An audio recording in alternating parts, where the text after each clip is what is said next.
नमस्कार, आप देख रहे हैं आपका अपना चैनल भिवानी हलचल और खबरों के संग में मैं हूं मनोज कुमार। आइए डालते हैं नजर आज के समाचारों पर। व्यापारियों के समक्ष आने वाली समस्याओं के समाधान के लिए स्थानीय अतिरिक्त उपायुक्त कार्यालय में एक विशेष बैठक का आयोजन किया गया।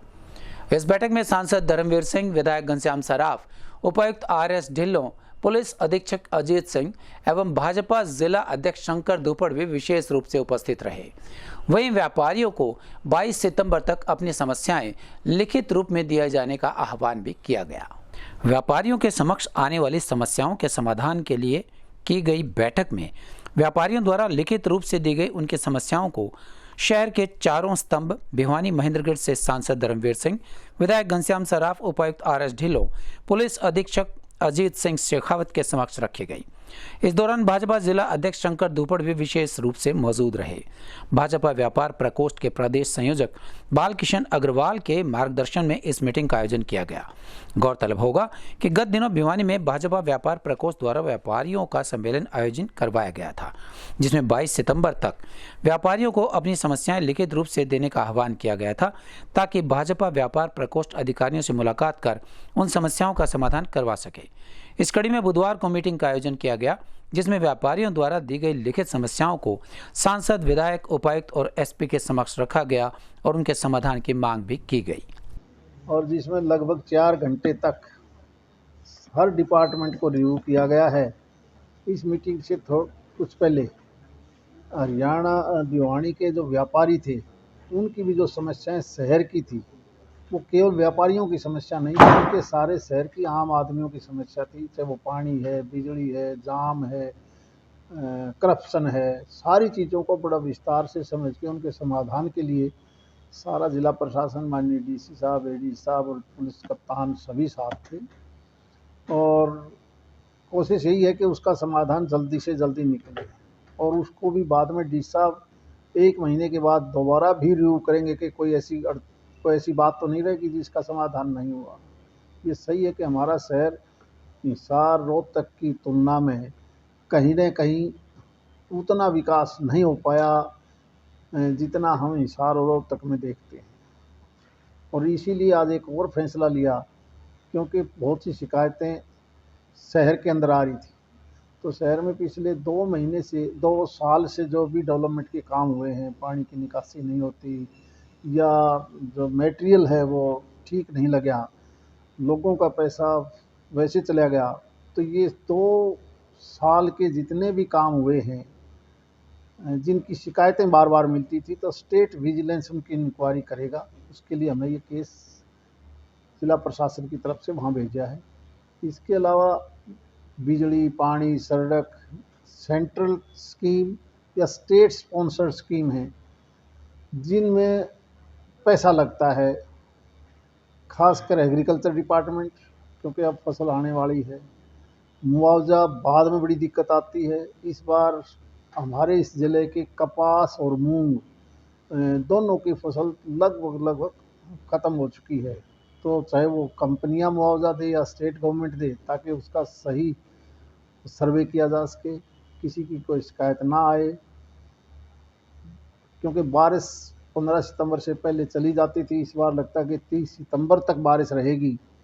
तो कहीं गांव में, शहर में, खेत खलिहान में ऐसा पानी ना रुके जिससे बीमारियां फैलें या उसके बाद फसल की बिजाई ना हो, उसके लिए भी उचित प्रबंध कैसे किए जा सकते हैं, वो बड़े विस्तार से चर्चा हुई है। उसका फैसला लिया है कि समय से पहले फसल बोने से पहले हम उस पानी की निकासी कर सकें। जिस प्रकार से नगर के व्यापार मंडल के व्यापारियों द्वारा जो समस्याएं रखी गई, उनके निदान के लिए हमने चौधरी धर्मवीर सिंह जी, क्योंकि हमारे व्यापार मंडल की जब मीटिंग थी उसमें आए थे और उन्होंने ये कहा था कि आप 21 या 22 तारीख को आके ये समस्या आपकी दूर करवाने का काम करेंगे। आज DC और ADC महोदय और SP महोदय, ये तीनों उसके अंदर बैठे थे। उस मीटिंग के अंदर शहर की अनेक समस्याएं हमने जानी हैं, देखी हैं। मैं वैसे पुराने रूप से भी इन सभी समस्याओं से वाकिफ़ हूँ। और जो कई बार कंट्रोवर्शियल बात हो जाती है कि गाड़ी अंदर नहीं जानी चाहिए, एक कह रहे हैं कि गाड़ी अंदर जानी चाहिए, हमारा उसके बगैर गुजारा नहीं है। लेकिन हम उन समस्याओं को लेकर हम सारे काम पूरे करेंगे। और जिला प्रशासन की जो मीटिंग हुई है उसको लेकर चौधरी साहब ने प्रत्येक पहलू को छुआ है, चाहे वो हॉस्पिटल हो, चाहे और कोई बात हो, या अपने भिवानी शहर के और भिवानी ज़िले के डेवलपमेंट के काम हो, उन सब के बारे में विस्तृत रूप से चर्चा हुई है। और आने वाला समय में भिवानी 1-1.5 महीने के बाद आपको दिखेगा कि कुछ ऊपर उठा हुआ है। पहले से ही निश्चित 22 तारीख की मीटिंग सांसद महोदय ने रखी थी, जिसमें उन्होंने उपायुक्त महोदय, माननीय अपने विधायक जी और एसपी महोदय को भी उन्होंने बुलाया हुआ था। और एक बहुत ही सौहार्दपूर्ण वातावरण में आज ये मीटिंग हुई है। और निश्चित रूप से ये जो आज की मीटिंग है, ऐसा मेरा खुद का मानना है कि भी आने वाले समय में ये आज की मीटिंग भिवानी में व्यापारियों के लिए एक मील का पत्थर साबित होगी। तकरीबन 25 से 26 हम लोगों की अलग अलग व्यापारिक एसोसिएशनों की, अलग अलग व्यापारियों की मांगे थी, जिनमें से जहाँ तक मैं समझता हूँ कि मोटा मोटी 20 से 22 मांगे हमें उम्मीद है, चाहे वो पेयजल व्यवस्था है, चाहे वो सड़कों की व्यवस्था है, चाहे वो बिजली की समस्या है, चाहे वो कूड़े के ढेर की समस्या है। सबसे बड़ी समस्या जो शहर के अंदर घंटाघर, दादरी गेट, दिनोद गेट या अपना हालू बाज़ार में, जैन चौक में जो एक पुलिस चालान काटती थी व्यापारियों का या आमजन का, सबसे बड़ी बात यह है कि एसपी महोदय ने वो आश्वासन दिया है कि भाई अब जो है वो चालान की जो भी व्यवस्था होगी वो शहर से बाहर होगी। हेलमेट के कोई भी चालान शहर के अंदर नहीं काटे जाएंगे। उसके अलावा एक प्रमुख हमारी मांग थी, आगे वैवाहिक सीजन सिर पे आ रहा है, तो फेस्टिवल सीजन को देखते हुए नेचुरली बाज़ारों में रश बढ़ना है, तो हमारा ये भी था कि 4 व्हीलर की एंट्री बिल्कुल बंद की जाए। तो उसके लिए भी एसपी महोदय ने क्लियर कर दिया है कि भी सुबह 8 बजे से लेके और शाम को 8 बजे तक 4 व्हीलर की शहर में किसी भी तरह की मुख्य बाज़ारों में कोई भी एंट्री नहीं रहेगी। और जो भी, चाहे वो लो एसोसिएशन की डिमांड थी कि भी हम लोगों को सीमेंट या जो भी सरिया हमारे को सप्लाई करना होता है, तो उसके लिए उनको बोला गया है कि भी आप लोग रात को 8 बजे से लेकर सुबह 8 बजे तक आप लोग रात को सप्लाई करने का काम कर सकते हो। बुधवार दोपहर भिवानी में होने वाली बारिश ने इस बार मॉनसून में होने वाली बारिश के सभी रिकॉर्ड तोड़े और शहर की सड़कों और गलियों में भरने वाली पानी ने जनजीवन पूरी तरह से अस्त व्यस्त कर दिया। नगर का शायद ही कोई ऐसा इलाका बचा हो जहां पानी भराव ने अपना दमखम नहीं दिखलाया। आइए डालते हैं एक नज़र सड़कों पर और पानी भराव गलियों में भी। मौसम विभाग की चेतावनी के साथ साथ ही भिवानी के अनेक इलाकों में भारी जलभराव की स्थिति बन गई और लोगों और वाहनों का आना जाना दूभर हो गया। स्थानीय Dinod gate, Hansi gate, Rohtak gate के अलावा बिचला बाजार, जैन चौक और दादरी गेट के अलावा अनेक इलाकों में रिकॉर्ड जलभराव हुआ। वहीं सेक्टर 13 में बरसात के कारण बिजली के खंभे टूट गए, जिससे आसपास के क्षेत्रों में खतरा बना हुआ है। उधर बारिश के मौसम से ठंडक भी हुई और मौसम सुहावना हुआ, लेकिन किसानों के लिए यह बारिश नुकसानदायक लग रही है। भिवानी निवासी देवेंद्र, महेंद्र और मनोज कुमार ने बताया कि सितंबर महीने में बारिश से मौसम में ठंडक तो हो गई है। उन्होंने बताया कि बारिश आने से किसानों के चेहरे पर चिंता की लकीरें साफ दिखाई दे रही थी। ज़्यादा बारिश के कारण कपास की फसल खराब हो जाएगी, साथ ही साथ किसानों द्वारा मूंग की फसल भी बारिश की भेंट चढ़ जाएगी। उन्होंने बताया कि इस फसल के अलावा रबी की फसलों की जमीन तैयार होगी, किसानों के लिए यह फायदेमंद हो सकता है।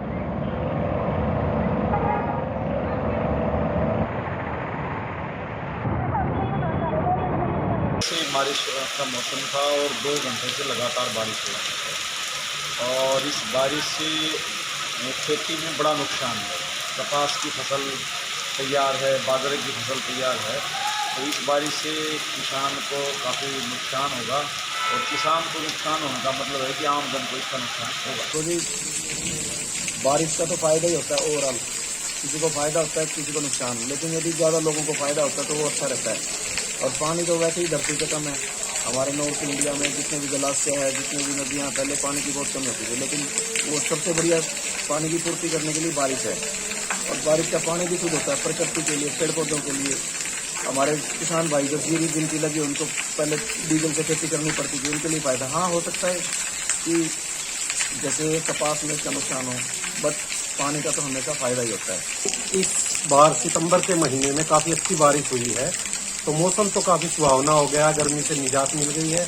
लेकिन जो बाड़ी की फसल, जिसको कपास भी हम बोलते हैं, और मूंग की फसल जो किसानों ने बो रखी है उसके लिए ये कुछ ना कुछ नुकसान है, लेकिन जो आने वाली रबी की फसल है उसके लिए किसानों के चेहरे पे चमक भी है कि जब वो फसल बोई जाएगी तो उसमें फायदा होगा। लेकिन फिलहाल बाढ़ की फसल के लिए काफ़ी नुकसान हो सकता है अगर ज़्यादा बारिश हुई तो। नगर के दिल्ली वर्ल्ड पब्लिक स्कूल में नेस्ट मैन ऑफ इंडिया के उपाधि से सम्मानित श्री राकेश खत्री जी द्वारा एक विशेष कार्यशाला का संचालन किया गया। प्राचार्य डॉक्टर अनीता शर्मा की अध्यक्षता में करवाए गए इस कार्यक्रम में विभिन्न वन्य प्राणियों से संबंधित मनोरंजक गतिविधियां आयोजित की गई और अलग अलग मटेरियल से पक्षियों के घोंसले बनाने का प्रशिक्षण भी बच्चों को दिया गया। Delhi world public school Bhiwani के प्रांगण में प्राचार्य डॉक्टर अनीता शर्मा की अध्यक्षता में नेस्ट मैन ऑफ इंडिया की उपाधि से सम्मानित श्री राकेश खत्री जी द्वारा एक कार्यशाला का संचालन किया गया। राकेश खत्री जी ने विभिन्न वन्य प्राणियों से संबंधित मनोरंजक गतिविधियां आयोजित करवाई और विद्यालय के विद्यार्थियों एवं शिक्षकों को पक्षियों के घोंसले बनाने का प्रशिक्षण भी दिया और प्रकृति संरक्षण हेतु संदेश भी दिया। प्रकृति प्रेमी और फिल्म निर्माता श्री राकेश खत्री ने पिछले 3 दशकों से प्रकृति संरक्षण के प्रति जागरूकता फैलाने की दिशा में सराहनीय कार्य किया है। और अब खत्म होती जा रही है सारी की सारी, तो हमने सोचा क्यों ना इको फ्रेंडली मटेरियल से इसका घोंसला बनाया जाए। तो ये जूट की जो जूट लगाई है और सुतली और बैम्बू की स्टिक्स हैं जो रिंग्स हैं उनसे मिला के R&D करके ये बनाया। ये 100% इको फ्रेंडली है और 1,25,000 से ज़्यादा ये अब तक बना चुके हैं। लिम्का बुक से लेकर के इंटरनेशनल अवार्ड तक इसको मिल चुके हैं, नेशनल अवार्ड मिल चुका है। स्कूल की किताबों में इसके ऊपर जिक्र है हमारे चैप्टर्स को लेके। और सबसे अच्छी बात ये कि ये बच्चे अपने हाथ से खुद 40 मिनट में बनाते हैं और मुझे लगता है उनका प्रकृति से जुड़ना एक बहुत अच्छी चीज़ है, क्योंकि घोंसला हमेशा कहा जाता है बहुत पवित्र चीज़ है, उससे एक जन्म निकलता है नया और वो प्रकृति में जाके मिलता है और प्रकृति को आगे बढ़ाता है। सर ये 40 मिनट के अंदर बन जाता है। इसको बनाने में कुछ नहीं है, बैम्बू की स्टिक्स हैं, एक पतला सा कपड़ा होता है, ब्राउन कलर का रस्सी होती है और ये जूट है और बच्चे इसको 40 मिनट के अंदर तैयार कर लेते हैं। ये इसका बनाने का ये जो रास्ता है, ये देखिए, ये 4 उंगलियां हैं, ये इसका कमरा है चिड़िया का और ये इसका अंदर जाने का रास्ता। जब चिड़िया एक बार अंदर अंडे देने चली जाती है फिर वो बाहर नहीं आती, तब तक मेल उसको खाना खिलाता है और उसके बाद क्या करते हैं, जब वो बाहर आ जाती है, बच्चे बड़े हो जाते हैं, फिर वो यहाँ बैठ के उनको आवाज़ लगाती है और वो खाना खाते हैं। अगर ये होल दरवाज़ा थोड़ा सा भी नीचे होगा तो कौवा या मैना उसके बच्चों को निकाल के ले जाएगा, तो इसीलिए इतना गहरा रखा जाता है कि कौवे की चोंच ना जा पाए। तो कुल मिला के इसको दीवार पे 10 से 12 फीट की ऊंचाई पे लगाया जाता है, हिलना नहीं चाहिए और ना इसके अंदर कुछ दाना रखना है ना पानी रखना है। चिड़िया अपने आप अपना आवाज़ ढूंढती है और अगर ये सही तरीके से लगा है और किसी शेड वाले एरिया में लगा है तो कम से कम 2 साल तक चलेगा। पर्यावरण संतुलन की दिशा में सराहनीय कार्य करने हेतु उनका नाम लिम्का बुक ऑफ रिकॉर्ड्स में भी दर्ज है। वहीं 2021 में पर्यावरण संरक्षण में विभिन्न जीवों के संरक्षण हेतु इन्हें शाइनिंग वर्ल्ड कंपैशन अवार्ड से भी नवाजा गया। राकेश खत्री जी पिछले दिनों कपिल शर्मा के शो में भी सम्मानित हुए। इस अवसर पर प्राचार्य डॉक्टर अनीता शर्मा ने कहा कि दिल्ली वर्ल्ड पब्लिक स्कूल के विद्यार्थियों का यह सौभाग्य है कि एक ऐसे प्रकृति प्रेमी व्यक्तित्व के सानिध्य में उन्होंने पक्षियों के लिए घोंसले बनाने सीखे हैं। सर मेरा नाम भविष्य है, मैं DWPS स्कूल का छात्र हूँ। सर मैंने हाउस नेस्ट बनाया है ताकि जो चिड़िया हैं, जो वातावरण है उसमें चिड़ियाओं के लिए, जैसे हमारे जो जंगल थे वो तो हमने सभी काट दिए हैं, तो फिर हमने उनके घर छीने, तो उसी तरीके से हमने ये घर बनाए हैं और हमारा इनका यही उद्देश्य है कि इससे पर्यावरण भी अच्छा रहे और चिड़िया भी अच्छे से रह सके। धन्यवाद। क्योंकि हमें हमारे पक्षियों को सेफ रखना है और क्योंकि वो हमारे वातावरण भी बनाएंगे और पेड़ पौधे भी लगेंगे। वातावरण पे क्या, क्योंकि जैसे सारी तरफ बिल्डिंग ही बिल्डिंग है, तो फिर अगर पेड़ होंगे तो हमें ऑक्सीजन मिलेंगी और हमें फल मिलेंगे, पेड़ से बहुत कुछ मिलता है, इसलिए हम ये घोंसला बना के रखेंगे तो फिर चिड़िया भी इसमें सेफ रहेगी। मैंने उनको बोला कि सबसे अच्छा रहेगा कि अगर हम घोंसले का प्रोजेक्ट करते हैं, क्योंकि घोंसला बच्चों से बिल्कुल जुड़ा हुआ, आपकी पहली अल्फ़ाबेट की बुक में भी नेस्ट ही होता है और घोंसला वाकई में जिसके घर में भी बन जाता है तो उसको बड़ा अच्छा लगता है कि चिड़िया आ रही है, जा रही है। तो सोचा क्यों ना बच्चों के साथ आज बनाया जाए। तो उन्होंने कहा 150 बच्चे तो कम से कम हमारे बैठेंगे आज, और वो 150 बच्चे पूरे के पूरे थे और बच्चों ने बड़े मन से उस घोंसले को बनाया, सीखा। और मुझे लगता है आज ये जो पहली शुरुआत भिवानी में हुई है, ये आगे मुझे लगता है बढ़ती ही चली जाएगी, क्योंकि मैम ने तो खैर बहुत अच्छे तरीके से इंतजाम किया, सब कुछ किया। अब मुझे लगता है अगली बार जब मैं आऊँ तो कम से कम 500 बच्चों का पूरा झुंड जो बनाएं, और भिवानी में शायद ये पहला रिकॉर्ड होगा कि 500 लोग इकट्ठे घोंसला बनाते हैं और उसको लगाते हैं। और अगर घोंसला लगने के बाद बच्चे आपको फीडबैक भेजते हैं तो उससे बड़ा अवार्ड या उससे बड़ी कोई सफलता की निशानी नहीं है। अब तक मुझे लगता है हम लोग टोटल जो है 1,25,000 से ज़्यादा ये वाले घोंसले बना चुके हैं, और टेट्रा पैक के बनाते हैं फ्रूटी के डिब्बों से, वो घोंसले भी बनाते हैं। दुनिया भर में अवार्ड मिल चुका है, क्लेम मिल चुके हैं उस चीज़ के, लेकिन फिर भी मैं आपसे यही कहूँगा, अवार्ड वही होते हैं जो बच्चे बनाते हैं और हमें बना के दिखाते हैं, और उसमें चिड़िया आ जाती है, उसके बाद लगता है कि हाँ ये वाकई बड़ा अवार्ड है। तो मैं धन्यवाद तो करूँगा मैम का, और धन्यवाद सबसे ज़्यादा आप लोगों का कि आप लोगों ने उस चीज़ को सपोर्ट किया और उसको फैलाने में हमारी मदद की। सर अब तक कितने बच्चे इससे जुड़ चुके हैं? आप अगर देखेंगे तो जो हाउस पैरो, बेसिकली मैं ज़्यादा काम हाउस पैरो में करता हूँ, वो घर के अंदर रहने वाली चिड़िया थी, लेकिन जो अर्बन कॉन्ट्रैक्ट ये जितने कंस्ट्रक्शन शुरू हुई है और जो अर्बन स्टाइल आया है उसमें चिड़िया के अंदर जाने की कोई जगह नहीं है। आप खुद देखिएगा आज जाके अपने घर में, जो पंखे का ऊपर का कोठर होता है सबसे ज़्यादा उसमें बनाया करती थी, लेकिन अब चिड़िया उसमें भी घर नहीं बनाती क्योंकि जगह ही नहीं मिलती। हमने अपने गार्डन जो बाग होते हैं उनमें लोकल पेड़ लगाने बंद कर दिए, हम लोग ऑर्नामेंटल ट्रीज़ लगाते हैं। हमें आम के पेड़ लगा देते हैं या दूसरे पेड़ लगा लेते हैं, लेकिन हमने कभी ये नहीं सोचा कि वो चिड़िया कांटेदार वाले पेड़ों में रहती है। बेर लगाएं, अनार लगाएं, करौंदा लगाएं।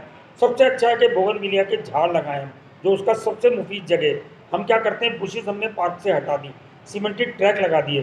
पहले आपको याद होगा, आपके बुजुर्ग लोग कहा करते थे कि सीमेंटेड ट्रैक मत बनाइए, आप घास के ऊपर चलेंगे तो ओस के ऊपर तो आपकी आंखों की रोशनी बढ़ेगी, दिमाग में तरावट आएगी, और वो सब चीज़ें हम छोड़ते जा रहे हैं। हमने उस चिड़िया को जिसके संग बचपन में घर में बैठ के चिड़िया उड़ खेला करते थे, हमने उसे इतना दूर उड़ा दिया कि उसको वापस लाने की जद्दोजहद करनी पड़ रही है। तो मुझे लगता है ये गलत है, क्योंकि ये चिड़िया इकोसिस्टम का सबसे अच्छा बैरोमीटर है। और जब हमने ये शुरू किया था 2008 में ये प्रोजेक्ट, तब से अब तक करीबन 2.5 लाख से ज़्यादा बच्चे हमारे साथ जुड़ चुके हैं, और हमने पूरे अब तक 1,25,000 से ज़्यादा घोंसले बनाए, और हिंदुस्तान भर के पूरे करीबन 4,000 स्कूलों में ये प्रोजेक्ट हम कर चुके हैं। ऑफ गिविंग क्लब और मददगार एनजीओ मिल के ऑलरेडी इस सेव स्पैरो कैंपेन पे हम लोग काम कर ही रहे हैं। तो मैंने सर को कपिल शर्मा शो में देखा था, वहाँ से मैंने इनकी फाउंडेशन का नाम पढ़ा और मैंने इमीडिएट उसी समय उनको कॉल किया, और ये मेरा लक था या I feel I am blessed कि सर ने ही फ़ोन उठाया, और उस दिन से मैं सर के टच में थी। और मुझे ये था कि अभी तक जो हम कर रहे हैं वो हम लकड़ी के बना के दे रहे हैं, क्योंकि ये चिड़िया जो होम स्पैरो है वो नेचुरल हैबिटेट में बच्चे देती है, और वहीं से तभी ये सर्वाइव कर पाएगी। तो इसके लिए मुझे सर से बात हुई और सर बोले कि सर वर्कशॉप करते हैं, तो सर से टाई अप किया। तो मुझे था कि भिवानी में भी हम ये प्रोजेक्ट चलाएं, और अभी तो हमने अपने स्कूल में किया, सर को इनवाइट किया और सर ने इनवाइट हमारा कबूल किया और सर आए। इसके लिए मैं सर की शुक्रगुजार हूँ, और आप लोग आए इसको देखने के लिए। आपने देखा 150 बच्चों ने एक साथ इतने सारे आज घोंसले बनाए, तो ये एक नई शुरुआत है, और बच्चों को ये बताने की ज़रूरत है कि किस तरह से जो बर्ड्स एक्सटिंक्ट हो रही हैं उनको हम कैसे सर्वाइव कर सकते हैं, क्योंकि जब ये खुद बनाएंगे तो इनको समझ में आएगा कैसे पर्यावरण को बचाना है, कैसे बर्ड्स वगैरह को बचाना है। तो ये एक सीख की तरह भी था और एक उनको सिखाने के लिए भी था।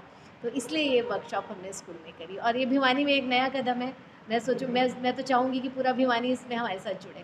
तो शाम रोड स्थित टीआईटी कॉलेज में बुधवार को CBLU के कुलपति प्रोफेसर R.K. मित्तल द्वारा नव स्थापित करियर डेवलपमेंट सेंटर का उद्घाटन किया गया।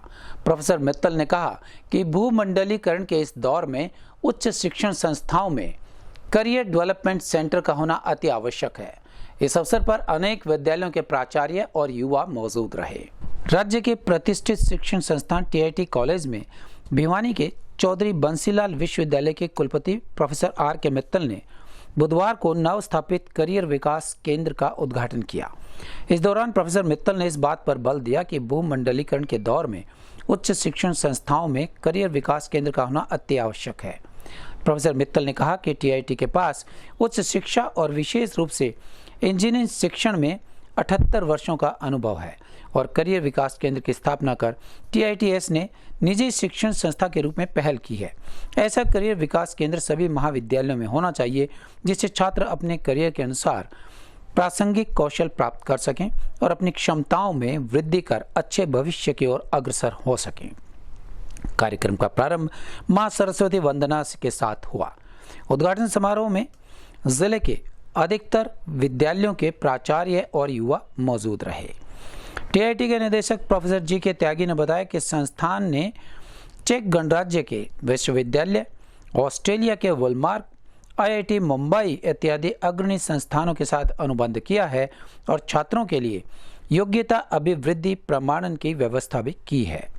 उन्होंने कहा कि CDC छात्रों को communication skills, reasoning tricks, logical reasoning और एप्टीट्यूड इत्यादि क्षेत्रों में विशेष प्रशिक्षण भी दिया जाएगा। यहाँ पर टेक्सटाइल इंस्टीट्यूट ऑफ साइंसेज में यहाँ पर एक कैरियर डेवलपमेंट सेंटर का उद्घाटन किया गया और इस कैरियर डेवलपमेंट सेंटर के माध्यम से इंस्टीट्यूट का ये प्रयत्न होगा कि बच्चों का समग्र विकास हो, उनके न केवल स्किल को देखा जाए बल्कि उनकी ज्ञान भी बढ़े, उनका मूल्य और वैल्यू सिस्टम भी बढ़े और हर तरह की इसमें जितनी भी उसके चाहे वो इंडस्ट्री के साथ लाइवनिंग हो, सॉफ्ट स्किल हो, वैल्यू सिस्टम हो और बच्चों का इवैल्यूएशन सिस्टम हो, तो सारा का सारा इसके माध्यम से देखा जाएगा ताकि बच्चों की एम्प्लॉयबिलिटी वो अपने आप ही पढ़ने के बाद, कोर्स पूरा करने के बाद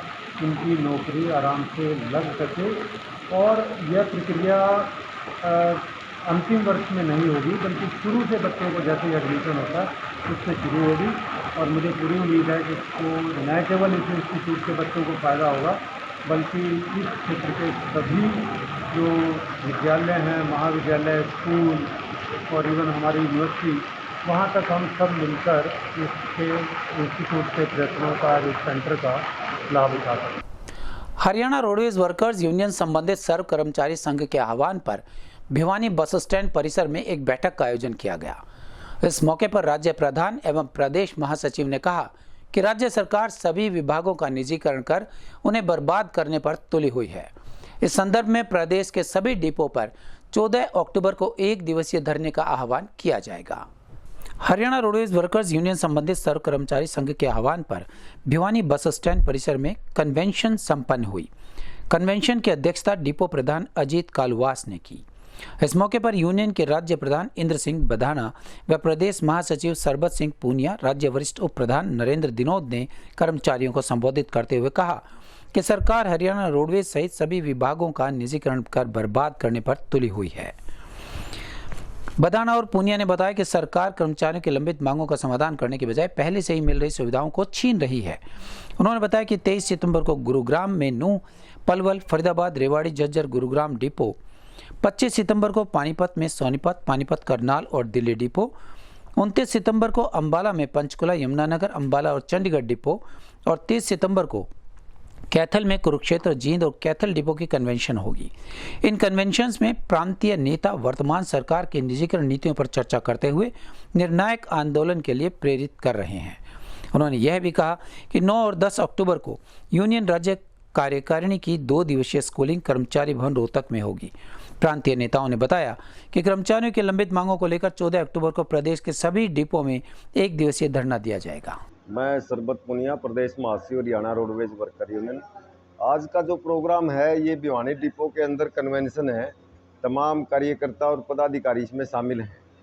ये इस प्रकार की कन्वेंशन हम पूरे प्रदेश के अंदर तमाम डिपो में कर रहे हैं क्योंकि आने वाले समय में एक निर्णायक आंदोलन की तैयारी में रोडवेज के कर्मचारी हैं। चाहे वो देश की सरकार है, प्रदेश की सरकार है, तमाम सरकारी विभागों को सिकोड़ रही है, निजीकरण कर रही है। इसी नीति के तहत हरियाणा रोडवेज को भी हरियाणा सरकार लंबे समय से निजीकरण नीतियों की तरफ लागू करके बर्बाद करने पर चली हुई है। और हरियाणा रोडवेज में जो लंबे समय से हम मांग कर रहे हैं सरकारी बसें शामिल करने की, सरकारी बसें शामिल करने की बजाय किलोमीटर स्कीम शुरू करके इस विभाग को निजी हाथों में सौंपना चाहती है, जिससे कर्मचारियों में भारी रोष है। आज अगर ये विभाग नहीं रहेगा तो जन सेवा जो है, जनहित में ये सेवा समाप्त हो जाएगी, जो सस्ती और सुरक्षित परिवहन सेवा है, और उसके साथ ही स्थायी रोजगार के अवसर समाप्त हो जाएंगे। और दूसरी तरफ जो रोडवेज के कर्मचारी लंबे समय से जो बहुत सारी लंबित मांगे हैं, कई बार परिवहन मंत्री के साथ समझौते हुए हैं, वो लंबित मांगों को लागू नहीं कर रही सरकार, कर्मचारियों में भारी रोष है। हाँ जी, इंदर सिंह बधाना, प्रदेश अध्यक्ष हरियाणा रोडवेज वर्कर यूनियन संबंधित सर्व कर्मचारी संघ। आज जो है ये भिवानी डिपो में हम अपने कर्मचारियों की कन्वेंशन कर रहे हैं और साफ तौर पे सरकार को हम आज संदेश ये देना चाहते हैं कि आने वाली जो 27 तारीख को जो है जो किसान मोर्चा जो आह्वान कर रहा है भारत बंद का, उसमें सर्व कर्मचारी संघ के बैनर के नीचे और अखिल भारतीय सरकारी राज्य कर्मचारी की फेडरेशन के बैनर के नीचे हम निजीकरण विरोधी जो एक दिन का ये दिवस पूरे प्रदेश में और पूरे देश में ये मनाया जा रहा है। तो हम ये निजीकरण विरोधी दिवस में जनता की जो मूलभूत सुविधाएं हैं, शिक्षा, स्वास्थ्य, बिजली, पानी और परिवहन की जो सेवा है, उन बुनियादी सेवाओं का विस्तार की मांग जो है सरकार से हम करेंगे। और साफ तौर पे हम कहना चाहते हैं कि आज सरकार जिस तरीके से मैट्रिक लेवल 6 में जो 35,400 जो क्लर्क के ग्रेड पे की बात है और कंडक्टर के ग्रेड पे की बात है, वो मुख्य तौर पे आज की इस कन्वेंशन का मुद्दा हम बनाना चाहते हैं। और निजीकरण के रूप में जो सरकार किलोमीटर स्कीम की या और अन्य जो बसें लेके आ रही है, साफ तौर पे हम कहना चाहते हैं कि इनको रद्द करें। भिवानी जिले के गांव देवसर में बारिश के साथ साथ आसमानी बिजली गिरने से 2 लोगों की मौत हो गई और एक अन्य व्यक्ति बुरी तरह से झुलस गया। प्राप्त जानकारी के अनुसार ये व्यक्ति अपने खेत में बैठे हुए थे अपने पशुओं को चराने के लिए कि अचानक बिजली गिरी और ये दुर्घटना हो गई। मृतकों के शवों का पोस्टमार्टम करवाया गया जबकि घायल का इलाज चल रहा है। देवसर निवासी रामफल, रविंद्र और रणधीर खेतों में बैठे हुए थे अपनी भैंसों को चराने के लिए। शाम के समय बारिश के साथ आसमान से गर्जन हुई और तभी अचानक आसमानी बिजली गिर गई। इस घटना में रविंद्र और रणधीर की मौके पर ही मौत हो गई जबकि रामफल बुरी तरह से झुलस गया। परिजनों के अनुसार ये तीनों पशु चराने के लिए खेत में गए हुए थे। पेड़ के नजदीक नाली पर बैठे हुए थे, तभी अचानक आसमान से बिजली गिरी। घटना में 2 व्यक्तियों की मौत हो गई जबकि रामफल गंभीर रूप से झुलस गया। उसे उपचार के लिए सामान्य हॉस्पिटल लाया गया। इस बारे में डॉक्टर अंकिता ने बताया कि शाम के समय 3 लोगों को यहां लाया गया था, जिनमें से 2 मृत थे और एक घायल था। मृतकों के शव को पोस्टमार्टम के लिए रखवा दिया गया था और झुलसे हुए व्यक्ति का इलाज किया जा रहा है। ये घटना गाँव देवसर से थोड़ा दूर मलवास रोड पर हमारे खेत हैं, वहाँ पर अपने भैंसों को चराने के लिए गए हुए थे 4-5 जने हमारे गाँव के, जिसमें मेरा एक ताऊ जी का लड़का था, एक हमारे ताऊ थे। ठीक है, तो वहाँ ये बैठे थे। आज बारिश होने स्टार्ट हो गई थी। बारिश शुरू होने के बाद जहाँ बैठे थे उनके ऊपर आसमानी बिजली गिर गई, जिसमें से एक रणधीर और रविंदर की उम्र थी करीबन 38 साल और रणधीर की उम्र थी करीबन 56 साल। दोनों एक्सपायर हो गए हमारे। और जो एक रामफल है वो सीरियस कंडीशन में है, यहाँ एडमिट करवा रखा है इमरजेंसी में। तो ये जो खेतों में भाई साहब ये नाली पर बैठे थे, अपने भैंसों को चरा रहे थे, दोनों बैठे वहाँ पे। ठीक है, उनके पास नज़दीक पेड़ था, उनके पेड़ को नुकसान नहीं हुआ और इन दोनों के ऊपर पड़ी है और ये दोनों एक्सपायर हो गए हैं। अंकिता है, मैं सिविल अस्पताल भिवानी में 2 से 8 में 21/9/2021 को पोस्टेड थी। मेरी ड्यूटी के कार्यकाल में 2 लोग आए हैं देवसर से, जिनको मुझे बताया गया आसमानी बिजली के कारण चोटें हुए हैं। हॉस्पिटल में आने से पहले ही उनकी मौत हो चुकी थी। यहाँ आने के बाद उन्हें मैंने मृत घोषित किया है और पोस्टमार्टम के लिए उनका शव मौचरी में रखवा दिया गया है। पुलिस को भी इसकी सूचना दे दी गई है। बुधवार दोपहर तक आई रिपोर्ट्स के अनुसार भिवानी जिले में न तो कोई नया कोरोना केस आया और न ही कोई ठीक हुआ। इस तरह से एक्टिव केसेस की संख्या यहां अभी भी 2 पर बनी हुई है। स्वास्थ्य विभाग लगातार अनेकों सैंपल्स लेकर जांच के लिए भेज रहा है और प्रतिदिन हजारों लोगों का वैक्सीनेशन भी किया जा रहा है। कोरोना के केसेस में उतार चढ़ाव के साथ बुधवार दोपहर तक आई रिपोर्ट्स में कोरोना का कोई भी नया केस नहीं आया। इसी तरह से कोई केस ठीक भी नहीं हुआ, तो एक्टिव केसेस की संख्या अभी तक 2 पर ही अटकी हुई है। स्वास्थ्य विभाग बार बार लोगों से अपील कर रहा है कि कोविड-19 के नियमों का पालन पूरी तरह से करें ताकि भिवानी कोरोना फ्री हो सके। अब तक यहां आए 22,407 केसेस में से 21,751 ठीक भी हो चुके हैं। हमारे इस अंक में बस इतना ही। अगले अंक के लिए देखते रहिएगा आपका अपना चैनल भिवानी हलचल।